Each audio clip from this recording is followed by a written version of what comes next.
네, 오늘 보통은 이제 뭐 선교사님들 오시고 아니면 이제 뭐 보통 저나 우리 교육자들이 강단을 하는데 이제 저는 좀 그렇게 생각을 합니다.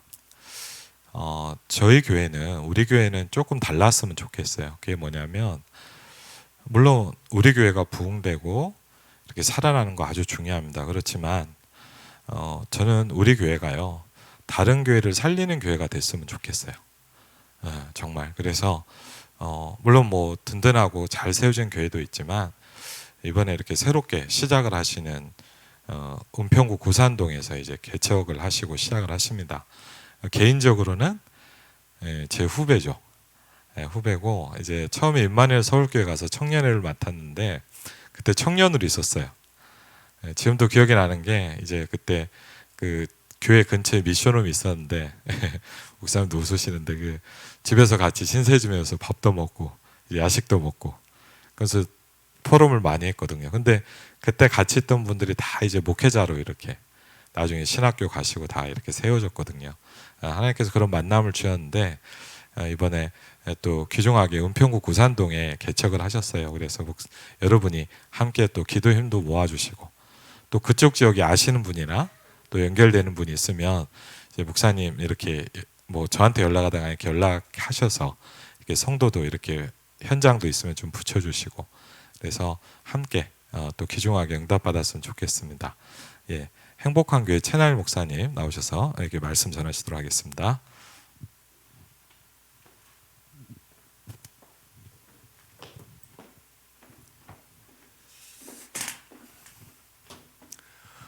네, 반갑습니다. 최남일 목사입니다.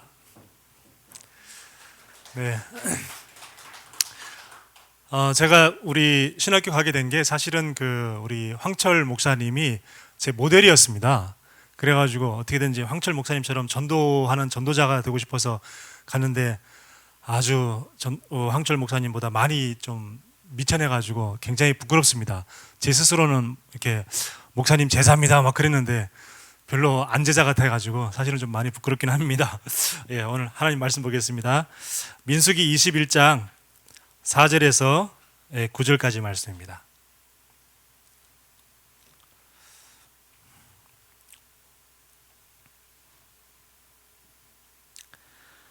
민수기 21장 4절에서 9절까지 말씀.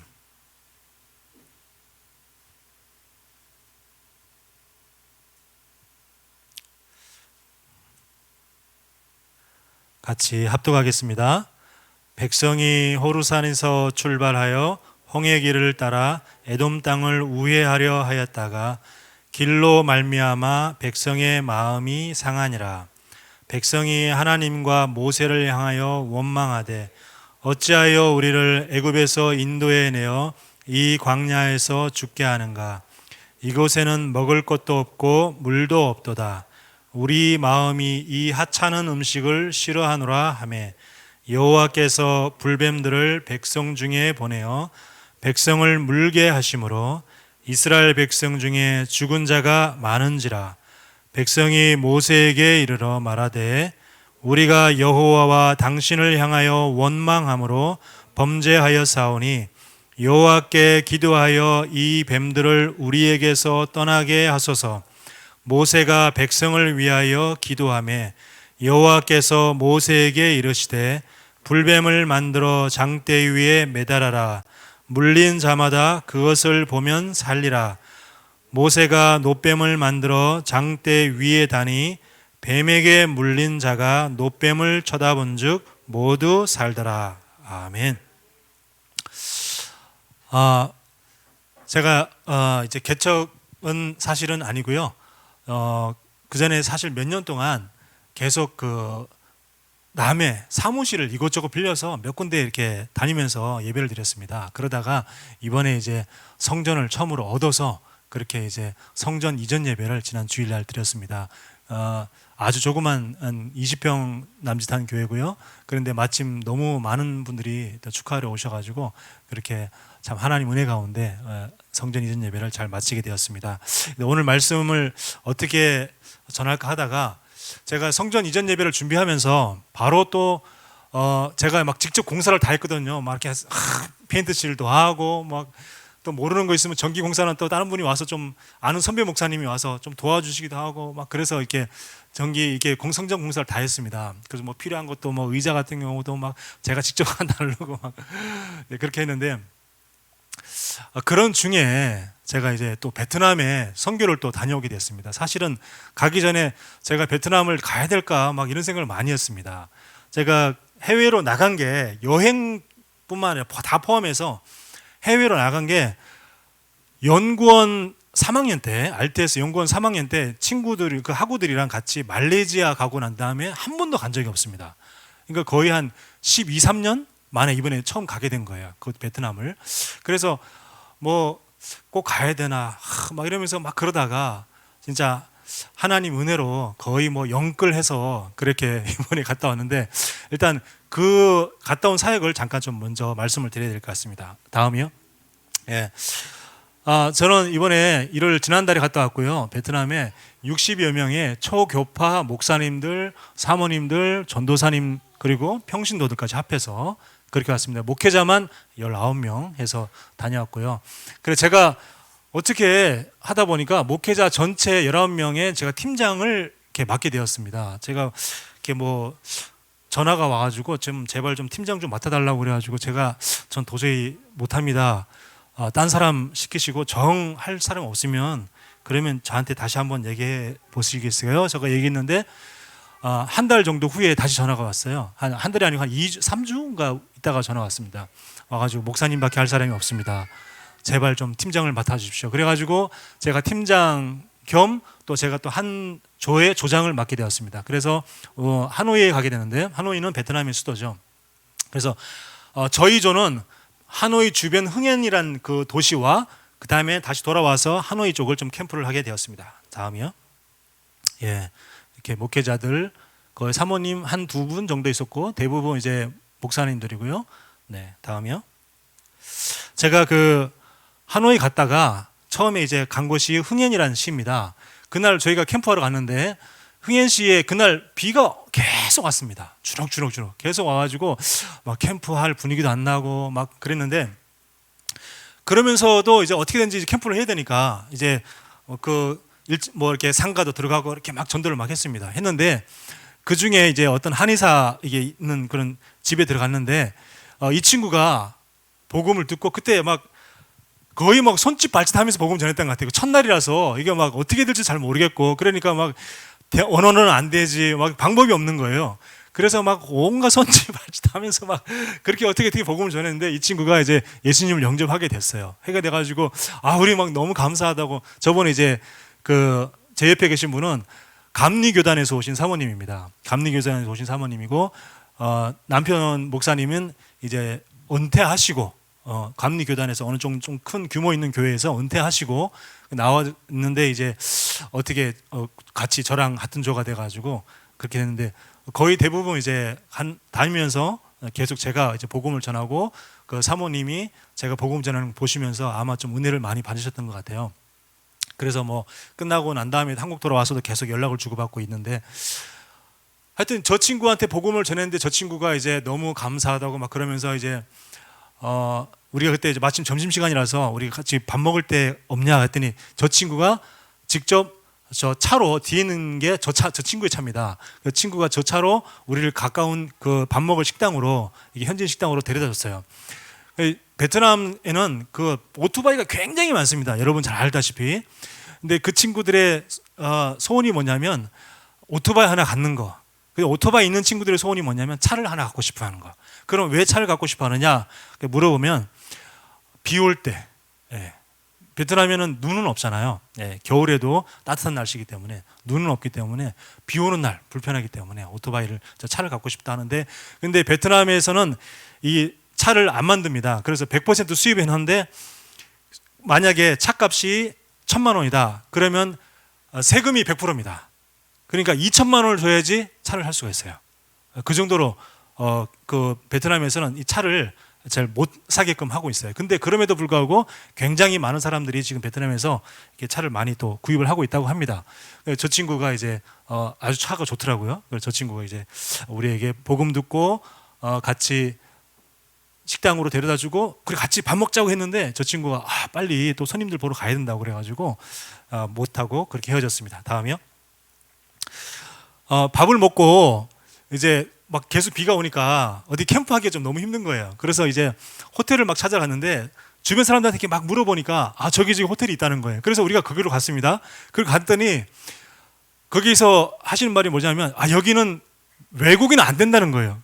왜 안 되냐니까 여기는 원래 내국인만 받는다는 거예요. 그래서 그런 데도 있는 가보다 이제 베트남에는 그래가지고 그러면 어떻게 하냐? 그럼 여기 혹시 외국인도 갈 수 있는 호텔이 있느냐? 그랬더니 저기 어디 있대요. 그래서 택시 타고 가라는 겁니다.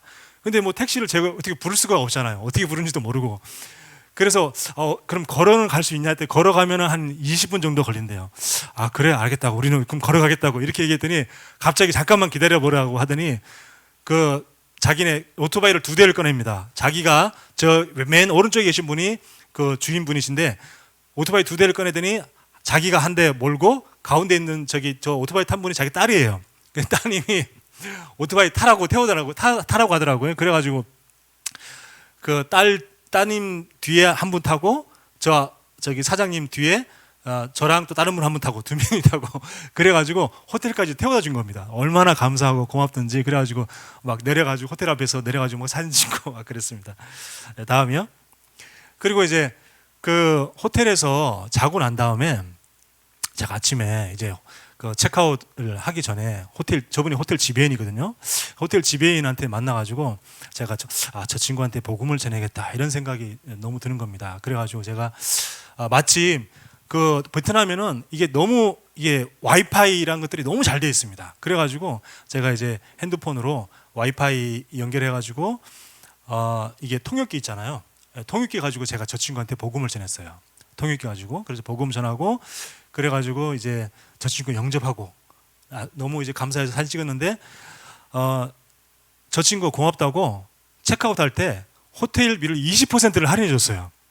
얼마나 감사한지 20% 할인해줬습니다. 우리가 저희 방을 2개를 잡았는데 저 혼자 남자니까 저 혼자 방 하나 잡고 그 나머지 3분이었거든요. 3분이 방 하나 잡고 이렇게 했는데 호텔비 20%를 할인해줘서 얼마나 감사한지 모르겠습니다. 그래서 그 저희가 우리 국민 SNS는 카카오톡이잖아요. 근데 베트남에서는 잘로라고 하는 어플을 씁니다. 잘로, ZALO, 잘로라는 어플을 쓰는데 저도 그 어플을 깔아서 지금도 저 친구랑 계속 소통하고 있습니다. 다음이요. 그 다음에 이제 우리가 이제 오늘은 어디를 전도할까 그러다가 이제 그냥 막 가는 거죠. 뭐 이렇게 무조건 침투하는 겁니다. 그래서 이제 어떤 이제 사무실 들어갔는데 거기 보니까 사무실 같아요. 회사 같아요. 그래서 여기 뭐 하는 회사냐 이렇게 해서 물어보니까 일단 무조건 저희는 가면은 무조건 와이파이 되냐 물어봅니다. 들어가는 것마다 와이파이 됩니까? 그래서 와이파이 연결해가지고 이렇게 했는데 저기가 이제 건설회사였어요. 건설회사고 당신이 사장님이냐 했더니 사장은 아니고 부사장이라는 거예요. 거기 한 3분 정도 있었습니다. 그래서 저 친구한테 제가 이제 복음을 전하고 저 친구의 영접을 하게 됐는데 이제 같이 복음 전하는 사진을 찍은 겁니다. 다음이요. 그 다음에 이제 길을 가다 보니까 멍멍이를 저기 오른쪽에 멍멍이를 산책시키시고 있는 분이 남자분이 계신 거예요. 그래서 이제 우리는 한국에서 온 관광객이다 그러면서 이제 우리 왜냐면 전도하러 왔다 그러면 베트남에서는 걸립니다. 베트남은 공산주의 국가이기 때문에 뭐 전도하러 왔다, 선교하러 왔다 그러면 이제 경찰이죠. 공안, 저기는 공안이라고 그럽니다. 중국하고 똑같이. 그래서 공안에게 검거됩니다. 그래서 절대로 선교하러 왔다, 전도하러 왔다 그러면 안 돼요. 그래서 우리는 이제 관광객이다 하고 이렇게 했더니 그러냐 그러면서 이제 그랬는데 이렇게 뭐 잠깐 뭐 걔 귀엽다 하다가 혹시 우리는 한국에서 예수님 믿는 사람인데 혹시 예수님 믿냐? 예수님에 대해서 아냐? 그건 잘 모른다는 거예요. 그래가지고 또 복음을 전했습니다. 복음을 다 전하고 난 다음에 계속 당신과 소통하고 싶은데 혹시 이름하고 연락처를 가르쳐 줄 수 있냐? 했더니 보안상 가르쳐 줄 수 없다는 거예요. 근데 보안상 가르쳐 줄 수 없다 그 말 듣자마자 갑자기 뭔가 뒷목이 뭔가 쎄한 거예요. 그래가지고 혹시 경찰이냐고 했더니 그렇다는 겁니다. 그러면서 주머니에서 공안증을 저에게 보여주는 거예요. 그 공안증 보자마자 알겠습니다.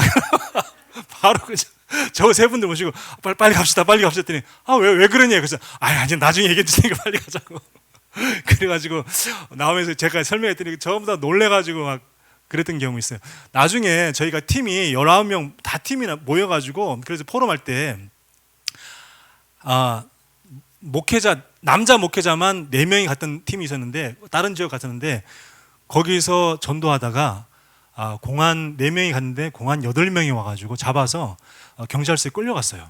그래가지고 거기서 2시간 동안 조사를 받고 혐의 없음으로 풀려났거든요. 거기서 그냥 우리는 전도 안 했다, 전도 안 했다 끝까지 그래가지고 그리고 또 특별히 뭐 가방 이런 데서 뭐 성경이나 이렇게 선교 도구, 전도지 이런 것들이 안 나왔기 때문에 그래서 2시간 만에 풀려났어요. 그런 일이 있었거든요. 그러니까 그럼에도 불구하고 저분은 직접 복음을 듣고 우리한테 당신들 이리 와, 왜 나한테 복음 전했어? 막 이런 그러지 않은 거 있죠. 그래서 너무 감사한 겁니다. 제가 그래서 너무 감사했고요. 다음이요. 그 다음에 이제 우리가 좀 이게 시간이 지난 다음에 하노이로 다시 돌아왔습니다. 하노이가 이제 돌아왔는데 하노이 보니까 대학들이 많이 있어요. 하노이에 보니 대학들이 많이 있는데 그 베트남 전체에서 가장 최고 대학, 우리나라의 서울대학교랑 똑같은 대학이 뭐냐면 베트남 국립대학교입니다. 아주 엘리트들이 있죠. 거기에 제가 이제 우리 팀들이 같이 가게 되었는데 거기 가서 이제 그 친구들한테도 이제 무조건 이제 복음을 막 전하는 거죠.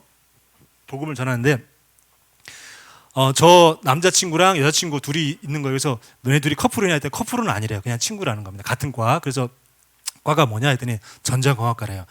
근데 여기 베트남 국립대학에서는 좀 전도하기 좀 쉬웠던 게 뭐냐면 이 친구들이 엘리트들이니까 영어가 좀 돼요.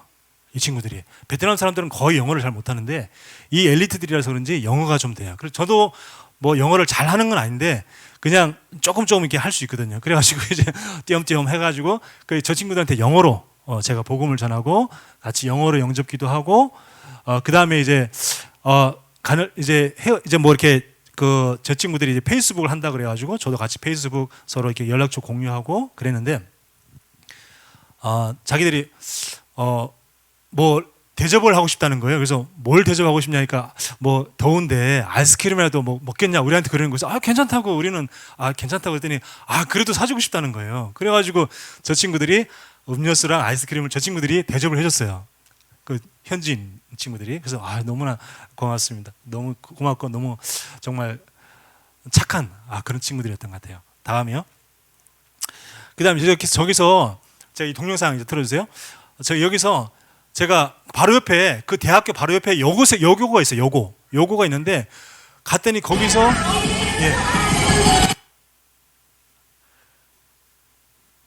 거기서 이 여고생들이 한국 K-팝에 맞춰서 춤을 막 추고 있는 거예요. 그래서 내가 그 베트남에서 한국 음악을 들으니까 너무 깜짝 놀래가지고 제가 잠깐 찍었는데 잠깐 보시죠. Come on, baby.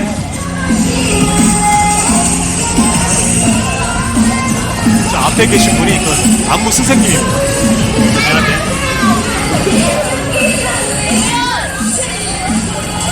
선생님 너무 예쁘죠?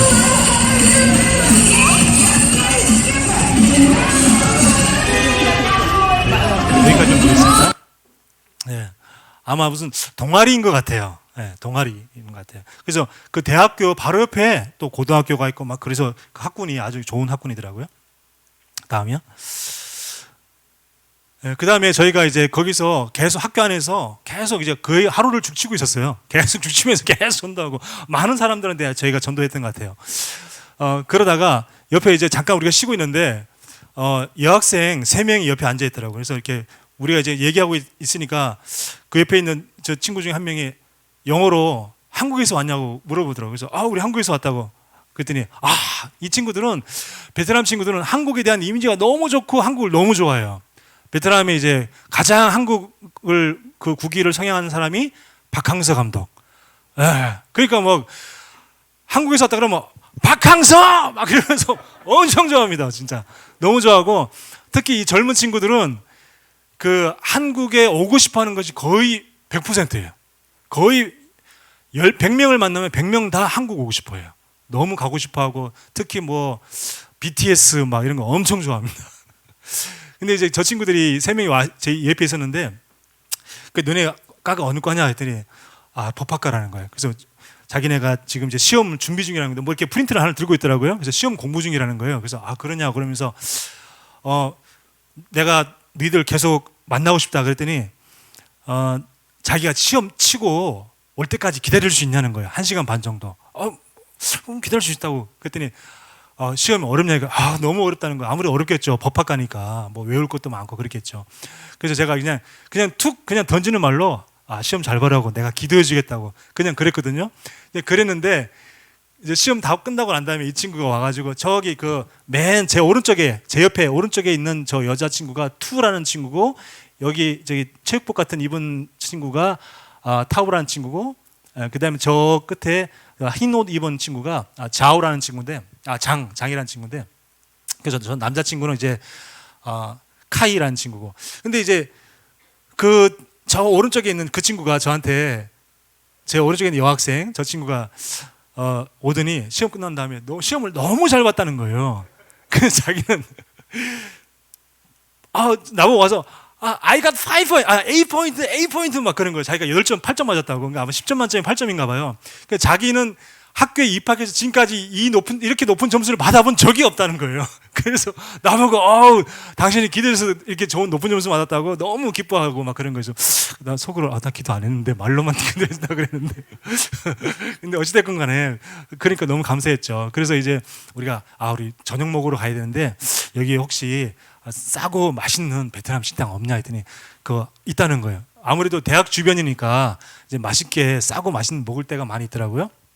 그래가지고 제가 가게 됐습니다. 가게 돼가지고 저 친구 같이 먹고 그 다음에 밥을 다 먹고 이제 마음속으로 이제 이런 생각이 드는 거예요. 계산을 어떻게 하지? 이제 계산을 7명 것을 다 계산해야 되는 게 맞는데 우리가 어른들이니까 다 계산해줘야 되는 게 맞는데 지금 이제 우리 여행 경비가 딱 정해져 있으니까 글을 딱 하기도 좀 뭐하고 그래서 막 속으로 이제 우리 거는 우리가 계산할 테니까 니네 건 니네가 계산해라 막 이러려고 그렇게 말하려고 막 마음에 준비하고 있는데 이제 이 친구가 저 흰 모자를 쓴 저 친구가 나가더니 계산을 다 하는 거예요. 7명께를 다. 그래서 우리 깜짝 놀래가지고 아니 그러지 말라고 왜 그러냐고 그랬더니 그래도 한국에서 왔는데 우리 베트남에서 아주 좋은 경험을 많이 하고 갔으면 좋겠다고 그러면서 가는 거예요. 그때 아까 그 남자친구 있잖아요. 그 친구가 굉장히 장난꾸러기예요. 그 친구가 쟤 부자예요 막 시즐리치 막 저한테 막 그러더라고요. 그래서 그러냐고 그냥 그랬는데 그러면서 이제 너희가 밥을 샀으니까 우리가 그러면 후식을 사겠다. 그랬더니 친구들 너무 좋아하는 거예요. 그래서 그러면 뭐 먹고 싶냐? 너네들이 늘 자주 가는 혹시 뭐 카페나 그런 데 있으면 우리를 인도해라. 우리가 따라갈게. 그래가지고 이제 같이 갔습니다. 같이 가가지고 여기서 같이 이제 잠깐 뭐 이런저런 얘기하다가 제가 저 세 친구들을 불러 모아놓고 이제 중간에 남자친구는 먼저 일이 있다고 갔어요. 그래서 불러 모아놓고 제가 이제 복음을 전했죠. 복음을 전하고 근데 저 중에 이 모자 쓴 친구가 이렇게 영어를 잘 못해요. 그래서 이제 저기가 안경 쓴 친구가 저 친구가 또 베트남어로 또 통역을 해줬어요. 그래가지고 베트남어로 통역하고 제가 영어로 하고 저 친구 베트남어로 통역해주고 그래가지고 셋이 같이 영접을 하게 되었습니다. 그래서 저 친구들도 지금 그 잘로라는 어플을 통해서 같이 교제하고 있습니다. 그래서 막 언젠가 꼭 한국 오고 싶다고 그러고 저도 저 친구들이 너무 보고 싶은 거예요. 같이 함께했던 그 기억들이 너무 저에게 너무 참 저는 그 친구들을 살리러 갔지만 살아 돌아온 사람은 누구냐? 바로 저였습니다. 현장에서. 왜냐하면 제가 한국에서 있으면서 사실 여러 가지 시간표상으로 영접운동이 쉽게 잘 안 일어나잖아요. 한국에서는. 그런데 가서 영접운동 제가 맛보고 막 그러다 보니까 제가 막 살아나니까 내가 살리러 간 게 아니라 내가 살아서 왔구나. 그렇기 때문에 너무 감사하고 귀한 시간들이었습니다. 다음이요. 그 다음에 이제 또 다음 날 우리가 같은 하노이에 그 하노이 대학교라고 또 있습니다. 그래서 그 하노이 대학교로 갔는데 거기 마침 이제 그 휴일이었어요. 그래가지고 친구들이 많이 없었는데 거기 이제 놀러 온 친구들 또 고등학생 남자 친구들도 있었는데 고등학생 남자 친구한테 제가 또 태권도 하면서 또 복음도 전하고 일단 한국 하면 아이들 태권도 엄청 좋아해요. 그래서 이제 태권도 뭐 너무 군대에서 했던 것도 하도 오래됐는데 그것이 막 기억 더듬어 가면서 이렇게 막 그렇게 태권도도 하고 막 그렇게 복음 전했는데 저 친구 이게 마스크 쓴 친구랑 그 저 뒤에 안경 쓴 친구 두 친구한테 제가 복음을 전했는데 참 엘리트들이라서 그런지 뉴에이지 사상도 빨리 들어가는 것 같아요. 그래서 저 친구들한테 복음을 전했는데 저 안경 쓴 저 뒤에 마스크 벗은 저 친구가 자신은 우주의 힘을 믿는다는 거예요. 제가 이제 복음을 전할 때 저의 간증을 하면서 복음을 전했거든요. 내가 너무 힘들고 내가 너무 어려울 때 그리스도가 나에게 힘이 되어줬다. 이런 얘기를 했는데 저 친구는 나는 그리스도 믿지 않는다. 예수라는 것은 서양 종교다. 그러면서 나는 우주에서 나는 힘이 온다고 나는 믿는다. 이렇게 얘기를 하는 거예요. 그러면서 복음 받는 것을 거부하더라고요. 그래서 너무 참 마음이 안타까웠는데 그렇다고 해서 또 뭐 영접 안 했으니까 사진 안 찍어 이럴 수는 없잖아요. 그래서 이제 같이 또 사진 찍고 저 친구들 위해서 또 기도해주고 네 그렇게 해왔습니다. 다음이요. 예, 그 마지막 날 우리가 어디를 갔냐면 일주일 내내 우리는 캠프밖에 한 게 없습니다. 일주일 내내 캠프만 하고 마지막 날 간 것이 베트남 소수민족 박물관 저걸 갔습니다. 베트남에는 54개의 소수민족이 있습니다. 베트남 전체에 큰 한 민족이 있고 주류 민족이 있고 그 외에 조그만 민족들이 54개나 됩니다. 어마어마합니다. 저기서 이제 가서 그 안에서 박물관에서 많은 것들을 보게 되었어요. 많은 서로 다른 문화 속에 있는 친구들. 그리고 또 그 54개 민족 중에는 회족도 있어요. 그 중국에서 넘어온 회족. 그러니까 이슬람을 믿는 중국에서 이슬람 믿는 그 소수 민족들이 회족이잖아요. 중국에서는. 근데 그 중국 회족들이 핍박을 피해서 베트남까지 넘어와서 베트남에서 소수 민족으로 또 살고 있는 거예요. 또 그런 민족도 있었고. 그래서 이제 거기서 함께 모여서 사진을 찍었는데 여기는 우리 목회자 팀 19명이 하고 남자 평신도 팀 9명이 같이 있었습니다. 남자 평신도 팀 같이. 그래서 이분들도 나중에 포럼 할 때 여자분도 있었는데 여자분들은 따로 캠프를 했어요. 그래서 저희들은 한 번도 마주친 적이 없습니다. 마주친 적이 없고 저희들도 저 남자 평신도 팀도 한 번도 현장에서 만난 적이 없고 이제 포럼 할 때 이제 같이 잠깐 보고 그랬는데 저기서 마지막 날이니까 이제 같이 이제 저길 박물관을 갔습니다. 박물관 갔는데 저분들도 하는 말이 자기가 산업 현장에만 있다가 이렇게 직접 현장을 체험하고 현장에서 복음 전하고 하니까 정말 내가 너무 많은 은혜를 받았다 이런 고백을 했고 또 다른 교단에서 저희 통합 측에서 오신 어떤 목사님이 그런 고백을 했어요. 저한테 뭐라고 했냐면 자기는 뭐 이렇게 해외에서 복음 없이 죽어가는 사람들 그리고 또 뭐 이슬람 핍박받는 뭐 그런 민족들 그런 걸 보면서 누가 그런 곳에 태어나라 그랬네? 누가 그런 곳에 태어나라 그랬어? 왜 그런 곳에 태어나서 왜 죽어? 이렇게 생각했다는 거예요. 너무너무 우리 입장에서는 이해가 안 되잖아요. 아니 북한 사람들한테 누가 북한에 태어나서 누가 북한에 태어나가지고 그렇게 복음도 못 듣고 그렇게 뭐 김정일 밑에서 그렇게 고생하다 죽냐? 뭐 이렇게 말한다 그러면 얼마나 그건 우리 입장에 우리 생각으로는 도저히 그거는 상상도 안 되는 생각이잖아요. 근데 그 통합 측에서 오신 목사님이 자기는 그렇게 생각했다는 거예요. 그렇게 생각했다가 이 캠프에 참석하고 난 다음에 자기 생각이 바뀌었다는 겁니다. 자기 생각이 바뀌고 정말 내가 한국으로 돌아가면 다시 선교하러 오든지 아니면 내가 그 현지에 있는 선교사 아니면 또 보내는 선교사 그 역할을 정말 마음 담고 해야겠다 이런 고백을 하는 거였죠. 너무 참 감사했던 시간이었습니다. 다음이요. 제가 뜬금없이 또 3단체에 대한 얘기를 잠깐 하고 넘어가야 되겠습니다. 왜냐하면 이제 본문 내용과 좀 관련이 있어서요. 그래서 유대인, 프리메이슨, 뉴에이지 3단체라고 그러죠. 다음이요. 오늘 본문 말씀에 백성이 하나님과 모세를 향하여 원망하되 어찌하여 우리를 애굽에 인도해 내어 이 광야에서 죽게 하는가? 이곳에는 먹을 것도 없고 물도 없도다. 우리 마음이 이 하찮은 음식을 싫어하노라라고 했습니다. 근데 이 성경 구절은 그러니까 늘 원망 불평하는 성경 구절이잖아요. 근데 이 성경 구절은 출애굽기부터 해가지고 출애굽기, 레위기, 민수기 그 신명기까지 계속 나오는 성경 구절입니다. 늘 이런 비슷한 조금 말은 좀 다르지만 늘 원망하고 불평하고 불신하고 이러면 잘 아시잖아요, 그죠? 자, 다음이요. 근데 백성들 중에 원망, 불평, 불만, 불신앙을 주도하는 주동자들이 꼭 있다는 겁니다. 다 그런 게 아니라 꼭 소수의 몇 명들이 백성 전체를 갖다가 다 그렇게 불신앙을 퍼뜨리고 이런 사람들이 꼭 있다는 거예요. 그러니까 교회라는 공동체도 그렇잖아요. 교회라는 공동체에도 보면 꼭 원망, 불평, 교회에 대한 불평, 혹은 목회자에 대한 불평, 혹은 중직자에 대한 불평 이런 것들을 꼭 이렇게 계속 옆에서 막 퍼뜨리는 그런 사람이 있잖아요. 이스라엘 민족도 그렇다는 겁니다. 그런 사람들이 누구냐면 바로 애굽의 노예에 있을 때 벽돌을 제조하고 건축 기술을 가진 고급 인력들이었습니다. 그러니까 이 사람들은 애굽에 가도 인정받는 사람들인 거죠. 벽돌을 제조하고 건축 기술을 가진 고급 인력이기 때문에 다시 애굽으로 가도 자기는 인정받고 먹고 사는데 별 지장이 없어요. 그러니까 굳이 가나안 땅에 갈 이유가 없는 겁니다.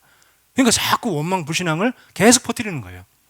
그 사람들이 누구냐면 바로 창세기 11장에 바벨탑을 만들었던 그 후손들인 거죠. 그 바벨탑을 만들었던 그 후손들이 계속 대를 이어서 이렇게 내려온 거죠. 그 사람들이 바로 프리메이슨의 시작이었습니다. 다음이요. 자, 그 유대인, 그 프리메이슨이 바로 유대인이죠. 그래서 세계의 가장 지금 영적 문제의 배후의 가장 큰 조직이 뭐냐? 바로 사실은 유대인입니다. 가장 인구가 작지만 경제적으로도 가장 큰 영향을 미치고 그러면서 굉장히 큰 이렇게 흑암의 조직인데 유대인이 두 종류가 있어요. 이스라엘의 정통 유대인이 있고 미국의 성공한 유대인이 있습니다. 그러니까 이스라엘의 정통 유대인들은 늘 여호와를 앙망하고 늘 하나님을 믿으면서 지금도 그리스도를 계속 기다리고 있잖아요. 그리고 통곡의 벽 앞에서 계속 기도하고 막 이렇게 하잖아요. 근데 미국의 성공한 유대인들은 유대인에 대한 자부심은 강합니다. 근데 하나님을 믿지 않아요. 하나님을 믿지 않고 민족주의 성향이 굉장히 강합니다. 그럼 하나님 믿지 않고 이 유대인이 그냥 자기 유대인이라는 것만 정체성만 확실한데 그럼 하나님 믿지 않고 뭘 믿냐? 바로 사탄을 숭배합니다. 다음이요. 그 모든 문제의 원인이 뭐냐면 창세기 3장인데 뱀이 여자에게 이르되 너희가 결코 죽지 아니하리라. 너희가 그것을 먹는 날에는 너희 눈이 밝아져 하나님과 같이 되어 선악을 알 줄 하나님이 아심이라. 우리가 잘 아는 성경 구절인데 이 성경 구절이 바로 뉴에이지 메시지죠. 네가 하나님처럼 될 것이다. 그죠? 그래서 그걸 갖다가 실제적으로 활성화시키기 위해서 만든 것이 명상 그리고 절대적 긍정, 무조건 긍정하면 이루어진다. 그래서 조엘 오스틴 목사가 그 긍정의 힘 이런 것도 책도 쓰고 그랬죠. 그래서 또 희망 사항을 내가 어떤 걸 희망하고 계속 상상하면 그대로 이루어진다. 그 시크릿이라는 책에 보면 주 내용이 다 그런 얘기입니다. 그래서 저 시크릿이라는 책이 굉장히 큰 히트를 했었죠. 근데 이것이 바로 이 단어가 이 성경 구절이 프리메이슨이 사탄을 숭배하는 이유입니다. 그게 무슨 뜻이냐면 사탄은 인간에게 하나님처럼 되는 어마어마한 능력을 우리에게 주려고 했는데 하나님이 방해를 했다. 그래서 하나님이란 존재는 우리 인간을 미워하고 싫어하는 존재다. 우리에게 도움을 줄 수 있는 존재는 사탄이다. 그래서 사탄은 원래 좋은 존재였는데 기독교에서 사탄의 이미지를 부정적으로 만들어버린 거다. 그래서 우리는 하나님을 섬겨야 되는 것이 아니라 사탄을 섬겨야 되는 것이다. 이렇게 되는 겁니다. 다음이요. 자, 그래서 계시록 2장 9절에 보면 내가 네 환난과 궁핍을 알거니와 실상은 내가 부요한 자니 자칭 유대인이라 하는 자들의 비방도 알거니와 실상은 유대인이 아니요 사탄의 회당이라. 우리가 이 성경 구절을 잘 아는데 이 성경 구절이 우리가 뭐를 잘 활용하냐면 사단도 조직이 있다. 이 성경 구절에 보면 사단도 회당이 있다. 사탄의 회당이라고 하지 않았냐? 이 말로 이 성경 구절 잘 사용하는데요. 이게 원래 소아시아 7개 중에서 한 교회에다 쓴 말씀인데 여기서 우리가 좀 주의해야 될 말이 뭐냐면 그 자칭 유대인 이게 무슨 뜻인가? 그리고 실상은 유대인이 아니요 사탄의 회당이라 했는데 실상은 유대인이 아닌 자들은 도대체 무엇을 말하는 건가? 여기를 한번 잘 봐야 되겠습니다. 다음이요. 이게 누구냐면 유대인이면서도 하나님을 믿지 않고 사탄을 숭배하는 자들. 그들이 바로 자칭 유대인이요 또 실상은 유대인이 아닌 자들이죠. 그러니까 진짜 유대인들은 지금도 하나님을 너무너무 사랑하고 너무너무 하나님을 악마하고 그리고 또 메시아 오기를 계속해서 기다리고 늘 그런 사람들이죠. 근데 미국의 성공한 유대인 그 사람들은 유대인이 맞지만 자칭 유대인이지만 진짜 유대인은 아니죠. 왜? 하나님을 안 믿기 때문에 사탄을 숭배하고 하나님을 거부하는 자들이기 때문에 그래서 실상은 유대인이 아니요 사탄의 회당이라. 예, 다음이요. 유대인 기업들 보면 우리가 잘 아는 기업들이 많습니다. 우리가 인텔 칩이 들어가는 컴퓨터에서 구글로 검색을 하고 페이스북을 좀 보다가 그러면서 마이크로소프트 그 있는 거 가지고 뭐 윈도우 이렇게 하다가 그다음 스타벅스 와서 커피를 마시고 뭐 이렇게 하잖아요.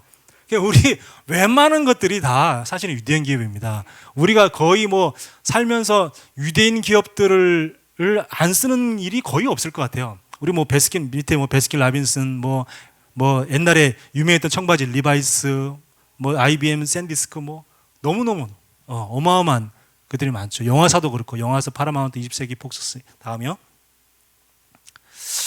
자, 그런데 유대인의 빌 게이츠가 우리가 유심히 봐야 되는데 이 친구가 1990년에 록펠러 재단의 후원을 받아서 바이러스 연구를 하게 됐는데 1990년에 중국 우한에서 바이러스 연구를 했습니다. 그때 1990년에 우한에 있는 연구소에서 코로나라는 이름을 처음 사용했습니다. 1990년에. 그러면서 이 사람이 1915년 TED 강연에서 이게 TED 강연이라고 이렇게 미국의 유명 강사들이 나와서 우리나라 약간 그 비슷하게 흉내낸 것이 세밭이라고 세상을 바꾸는 15분이란 그런 프로그램 있잖아요. 예, 그런 것처럼 했는데 여기서 그 2015년에 빌 게이츠가 만약 앞으로 몇십 년간 무엇인가 1,000만 명이 넘는 사람들이 죽인다면 그건 아마 전쟁이 아니라 전염성이 강한 바이러스일 거다. 이런 얘기를 했고 그래서 경계할 것은 미사일이 아니라 미생물이다. 이런 얘기를 했습니다.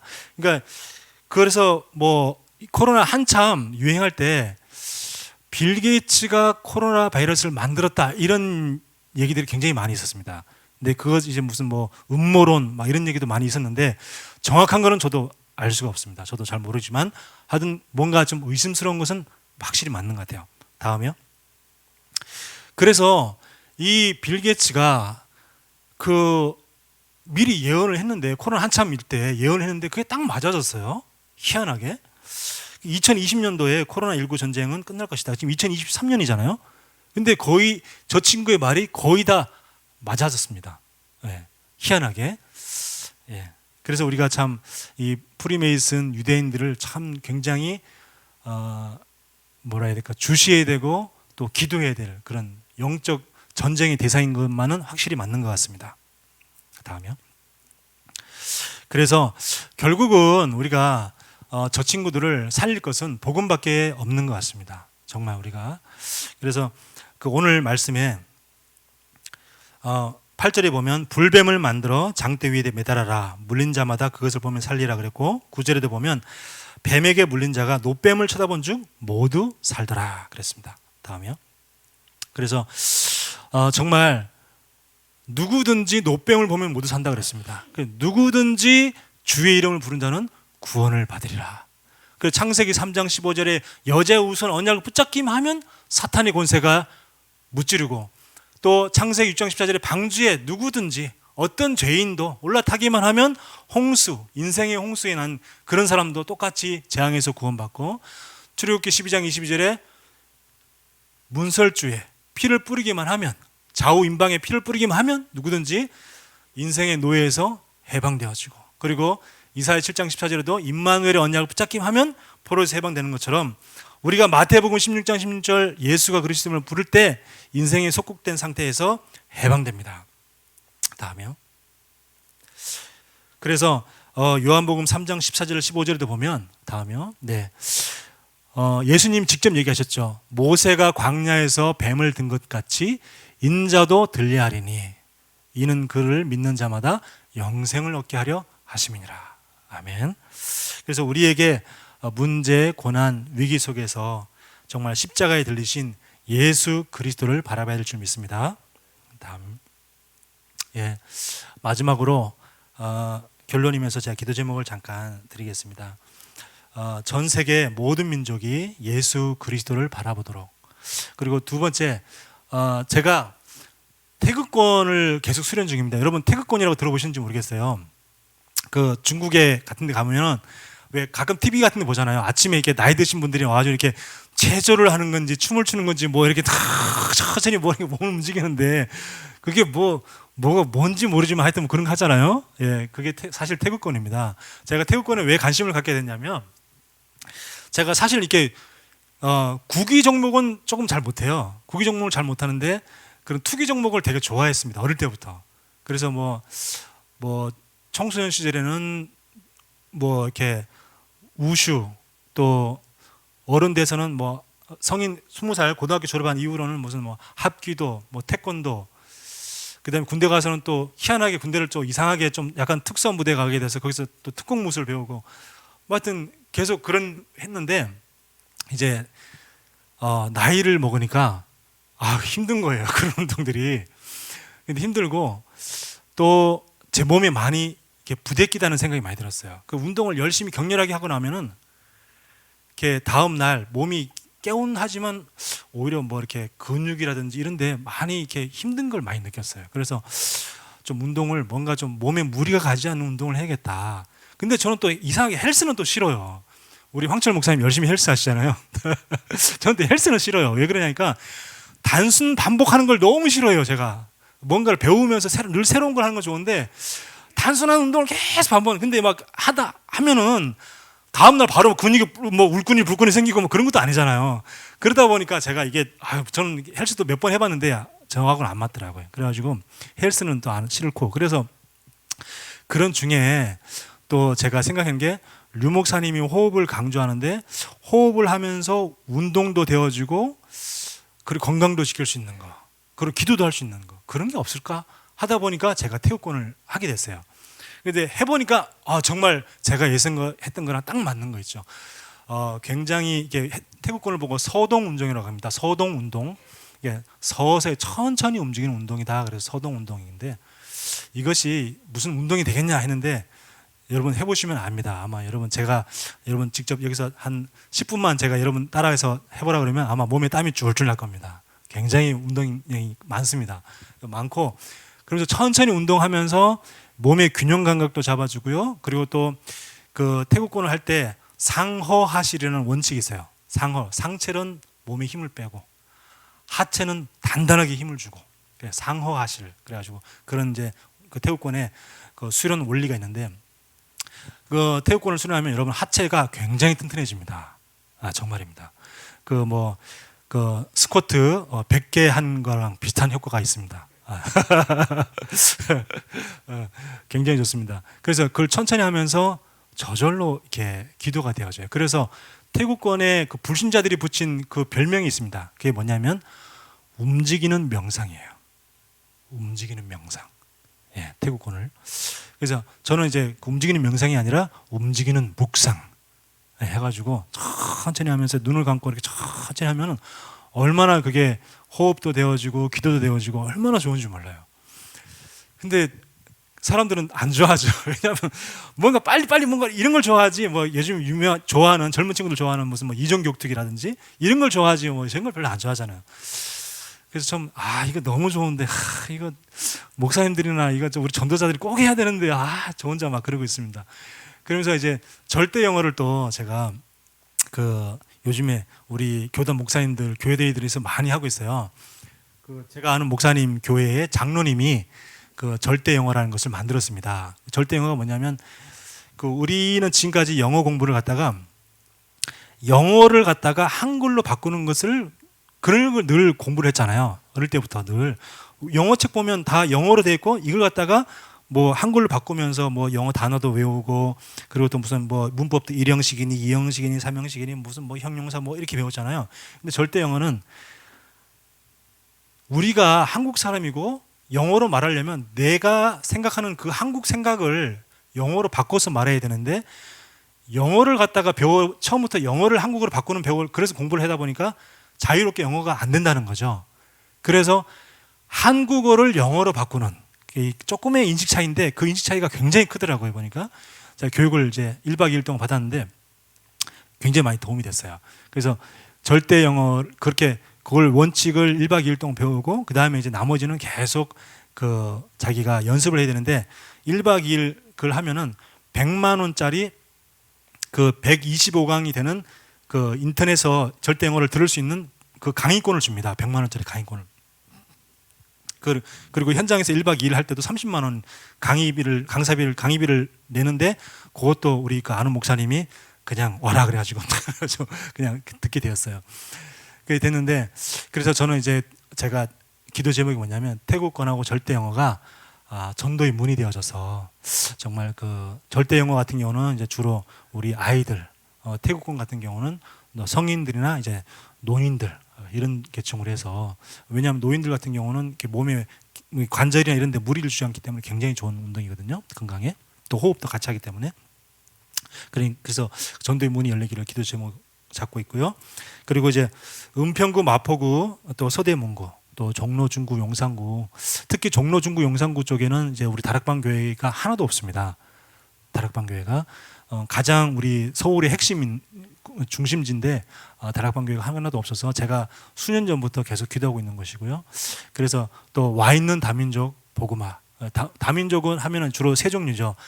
다문화 가정, 그리고 해외에서 우리나라 와 있는 유학생들, 그리고 또 해외 이주 노동자들, 뭐 이런 친구들, 그리고 주로 세 그런데 제가 이 친구를 놓고 특히 기도하고 있는데 그 중에서도 특히 베트남. 제가 이제 베트남을 사실은 그냥 뭐 이렇게 날씨 겨울이니까 추우니까 따뜻한 날에 가자 해서 그럼 어디 갈까 하다가 그냥 아무 생각 없이 베트남을 찍은 거예요. 그래서 갔는데 거기서 제가 많은 은혜를 받고 그리고 오다 보니까 제가 베트남이 너무 가슴이 품어지는 거예요.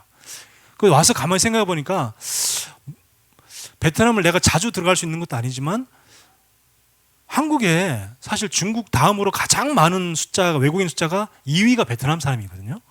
그래서 내가 정말 한국에 와 있는 베트남 민족을 내가 마음에 품고 그 친구들을 전도하기 위해서 내가 기도해야겠다. 제가 그런 기도 제목을 잡았습니다. 그리고 제가 이제 인천에 제가 전도 살 때 3년 동안 인천에서 사역을 했었는데 제가 그때 제가 쭉 부교육자를 청소년만 계속 사역했는데 제가 가장 사역을 재미있게 잘했던 그 기간이 바로 인천에서 3년 동안 기간이었어요. 너무너무 재밌게 잘했습니다. 그때 막 제가 애들 축구팀을 만들어서 축구도 맨날 축구하러 다니고 주일날마다 애들 봉고차에 태워가지고 축구하러 다니고 그랬는데 그때 애들도 너무 좋아했었고 그랬었거든요. 근데 이제 시간이 지나가고 난 다음에 제가 이제 거기를 이제 옮기면서 그 아이들이 중고등학생들이 대학을 진학하면서 다 흩어져 버렸어요. 뿔뿔이. 그래서 제가 이제 어제 어떤 이제 랩런트 그때 우리 중학생이었던 친구를 어제 병문안을 갔어요. 근데 그 친구가 지금 이제 30살이 됐어요. 30살이 됐는데 그 친구가 이제 오토바이 사고로 그 이제 병원에 입원해 가지고 있는데 제가 오랜만에 갔더니 이제 그런 얘기를 하는 거예요. 목사님하고 축구했을 때가 자기는 그 친구 지금 저 가고 난 다음에 얼마 있다가 교회를 떠나가지고 지금까지 신앙생활 안 하고 있는 친구였어요. 그래서 저는 그때 전도사님하고 같이 축구하면서 그때가 전 제일 좋았던 것 같아요. 전 지금이라도 그때로 돌아가고 싶어요. 이런 얘기를 하는 거예요. 나도 사실은 그랬다. 나도 그때가 가장 내 인생에서 아마 우리 황철 목사님은 아마 임서에서 청년부 담당했을 때가 아마 제일 좋았던 시기라고 얘기하지 않았을까. 그냥 제 혼자 생각입니다. 아마 그렇게 생각하는데 저는 그때가 인천에서 사역할 때가 제일 재밌게 사역했던 것 같아요. 그래서 그 친구들이 거의 다 지금 흩어진 거예요. 얘기를 쭉 들어보니까 거의 다 거의 교회에 나오는 아이들이 거의 없대요. 딱 한 명 빼놓고 정말 딱 한 명. 그 친구 딱 한 명이 우리 이번 주에 우리 설립 예배 드릴 때 왔었거든요. 그 친구가. 근데 그 친구 빼놓고는 거의 없다는 거예요. 다 무너졌다는 거예요. 거의 제가 그때 한 25명 정도 됐었는데 제가 중고등부 아이들이 25명 정도 됐었는데 그때 그 25명 아이들이 남은 아이가 지금 한 명밖에 없다는 거예요. 그래서 너무 제 가슴이 아팠고 이 아이들은 어떻게 살려야 될 것인데 하면서 제가 많은 또 기도 제목을 안고 그렇게 돌아왔습니다. 근데 그 친구가 어제 저한테 그냥 이거는 여담인데 목사님 병문안 오기 전에 저 부탁 하나만 들어주세요. 뭔데 했더니 담배 한 갑만 사주세요. 그러는 거예요. 그래서 야, 이참에 담배 좀 끊어라. 그랬더니 못 끊겠어요. 좀 너무 힘들어요. 담배 아니면 제가 기댈 데가 없어요. 술도 못 먹고 막 그러는 거여서 알았어. 그래가지고 제가 담배 2갑을 제가 사다 줬습니다. 뭐 정제 비판 이런 거 아니시죠? 네. 네. 그래서 하여튼 너무 제가 마음이 많이 아팠고 하여튼 이런 기도 제목들입니다. 여러분 좀 보시고 마음에 혹시 품으신 기도 제목이 있으면 저 아까 여러 가지 기도 제목 중에서 품으신 기도 제목이 있으면 생각날 때마다 기도해 주시면 감사하겠습니다. 감사합니다. 이상입니다. 예.